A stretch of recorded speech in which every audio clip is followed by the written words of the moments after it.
Some weeks ago, a man holding a high office in the church asked a special favor of me.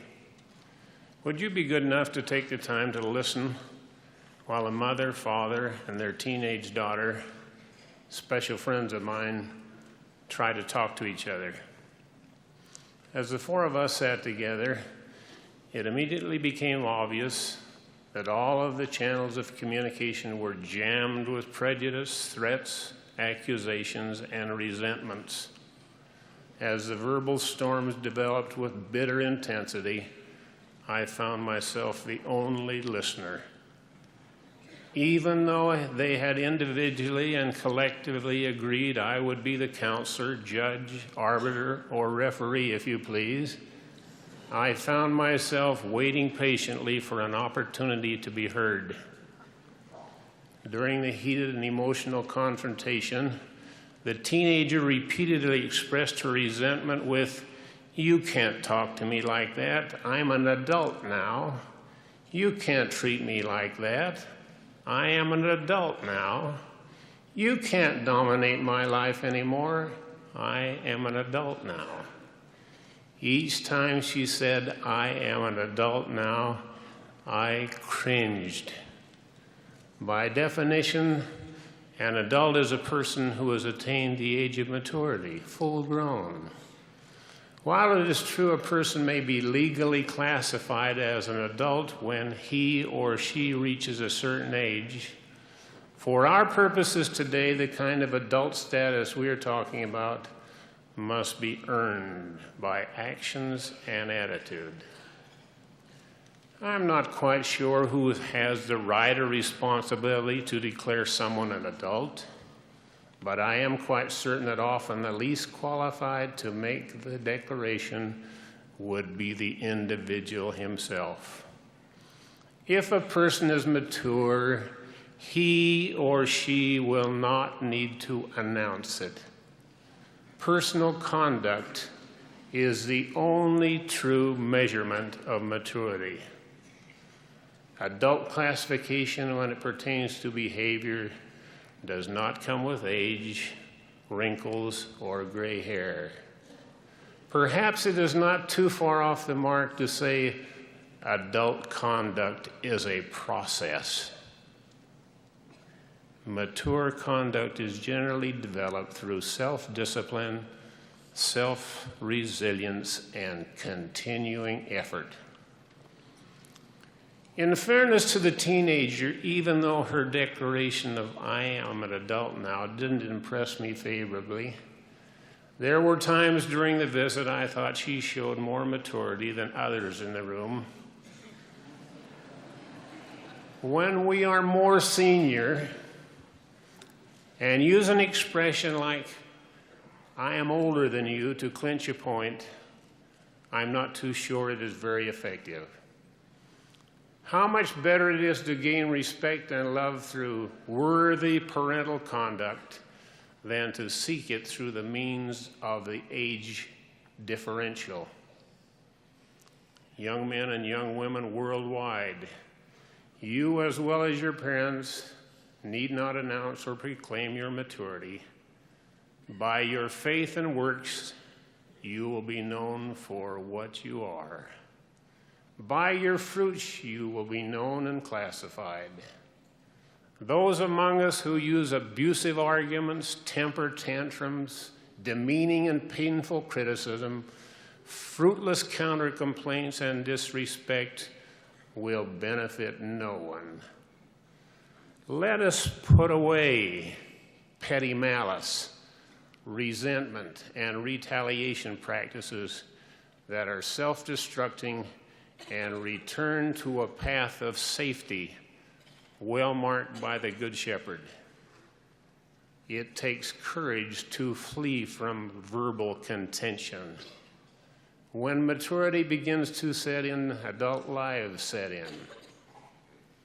Let all bitterness and wrath and anger and clamor and evil speaking be put away from you with all malice.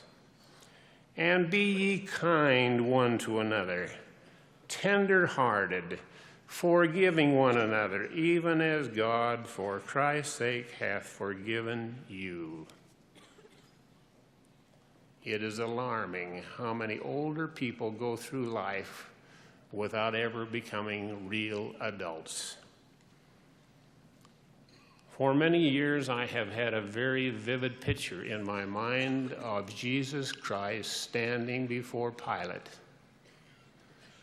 While Jesus stood in front of an angry mob who sneered and condemned, Pilate tried to get him to respond and retaliate. He tried to get him to declare himself a king. Jesus was silent. His life was his sermon. He was perfect in character, a worthy son of the only begotten of the Father. His maturity, if you please, would speak for itself. And Jesus stood before the governor. And the governor asked him, saying, Art thou the King of the Jews? And Jesus said unto him, Thou sayest. And when he was accused of the chief priests and elders, he answered nothing. Then said Pilate unto him, Hearest thou not how many things they witness against thee? And he answered him to never a word, insomuch that the governor marveled greatly. There are many opportunities to acquire mature behavior in the organizations in the church. The other day, a charming teenager paid a deserving tribute to her young women's teacher. She said, From her example and good lessons, we learned the importance of good grooming. We learned that though each of us is different, each is equally important. She taught us to solve our differences by discussion and not by shouting, close quote. The success of the scouting program is that it teaches boys to stay on the trail. Boulders and hills don't stop the hike to the top of the mountain. Top awards are not given unless the difficult merit badges are earned as well as the easier ones. The tenacity to continue on the scouting path is the maturing element of the program rather than the honors awarded. A certain man had 2 sons, and the younger said to his father, Give me the portion of goods that falleth to me. I am an adult now. And he divided unto them his living. The prodigal son parable is well known to all of us. He left and wasted his substance with riotous living. When he came to himself, he said, I will arise and go to my father, and will say unto him, Father, I have sinned against heaven and before thee, and am no more worthy to be called thy son. But I am more of an adult now. And he arose and came to his father. His father saw him and had compassion and ran and fell on his neck and kissed him. I believe it appropriate to say the father, too, had become more mature during the separation. Think, too, of the maturing and the becoming of more of an adult on the part of the elder son when he witnessed and participated in the Christ-like example of his father. There is no doubt in my mind that one of the primary reasons Laman and Lemuel murmured and spoke harsh words to their brother Nephi and did smite him with a rod was because they were older and more adult than Nephi, so they supposed. Can't you just hear Laman saying, Nephi, you can't treat me like that. I'm an adult now. Nephi displayed real maturity when he declared, I, Nephi, said unto my father, I will go and do the things which the Lord hath commanded. For I know that the Lord giveth no commandments unto the children of men, save he shall prepare a way for them, that they may accomplish the things which he hath commanded them. And it came to pass that my father had heard these words.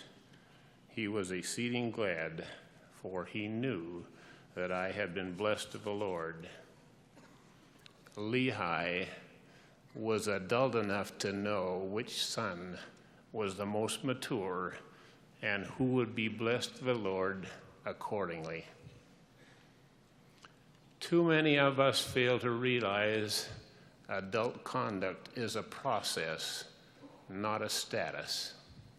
To become a disciple of Jesus Christ, we must continue in righteousness and in his word.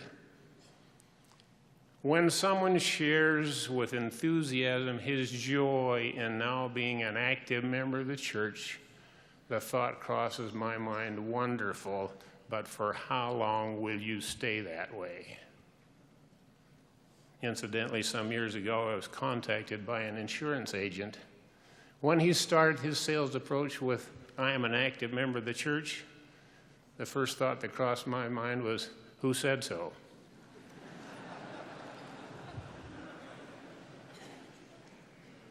When someone overcomes the drug habit, and thankfully many have, less time should be spent on announcing the present status and more on staying away from bad habits.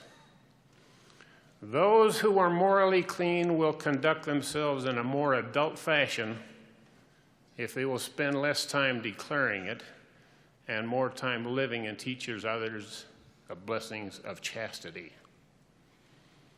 Full tithe payers will receive more joy and reward from being obedient to the principle of tithing than to be so classified or recommended. Some will chide and belittle leaders and students of higher education for participating in code of conduct guidelines. But those appropriately involved in the wholesome process of mature behavioral discipline welcome the environment. Responsible student conduct on any campus is applauded. A pledge of "on my honor I will do my best," either in writing or self-enforced, can make the difference in character development. Making and keeping commitments may seem restrictive and outdated in a today world where play it loose is the pattern, but the benefits are clear to the mature. Those who are immature resent counseling or having to report in. They may feel that such interviews are juvenile. Those who strive for continued growth realize that counselors can help one analyze himself and find solutions to personal problems. In our church, counselors are a source of great strength for the prophet as well as for all of us. Beware of those seeking excuses for conduct with "I am an adult now, you can't treat me like that." Moral maturity and scholastic maturity must be blended to produce a truly adult person. A commitment to improve on a daily basis should be a high priority in the lives of those who would move in the right direction. There is real purpose and power in the First Presidency's continuing invitation to all church members to come back. Strength, growth, and happiness result from analyzing the direction our lives are taking. Those who have been lost, misunderstood, or offended, or those totally involved, are invited to come and fellowship together within the framework of the gospel of Jesus Christ. To be a member of the Church of Jesus Christ of Latter-day Saints is not enough. Participation in priesthood, Relief Society, young men, young women, primary and Sunday school opportunities is necessary if we are to move forward anxiously in personal development that is adult, real, and eternal. Perhaps all of us would do well to realize that as we promote personal activity and involvement in the church, it might be much better today to be classified a member of good coming instead of a member in good standing. It is our responsibility and privilege to encourage the immature, to give them opportunities for growth and development. Joseph Smith declared to the world he was like a rough stone, shaped and polished by the stream of life. Bumps, disappointments, and the unexpected helped him to gain the status of being wise beyond his years. Oftentimes, maturity can best be measured by our endurance. My young friends, in the spirit of love, I make the suggestion we avoid the placing of self-labels. For you to be classified all state, all American, or even all world doesn't mean anything if you alone determine the winner and present the trophy to yourself. By the same token, who among us has a right to label himself as a loser, no good, a dropout, or failure? Self-judgment in any direction is a hazardous pastime. It is a fact of life that the direction in which we are moving is more important than where we are. I have never heard the best educated ever declare, "I am educated now." Some of the most potentially wise people in the world forfeit that classification when they spend their time advertising their abilities and knowledge rather than using their wisdom to improve themselves and help those with whom they associate. Mothers, fathers, and family members, maturity does not necessarily come with age. Let us communicate in words and deeds our concern and love for each other.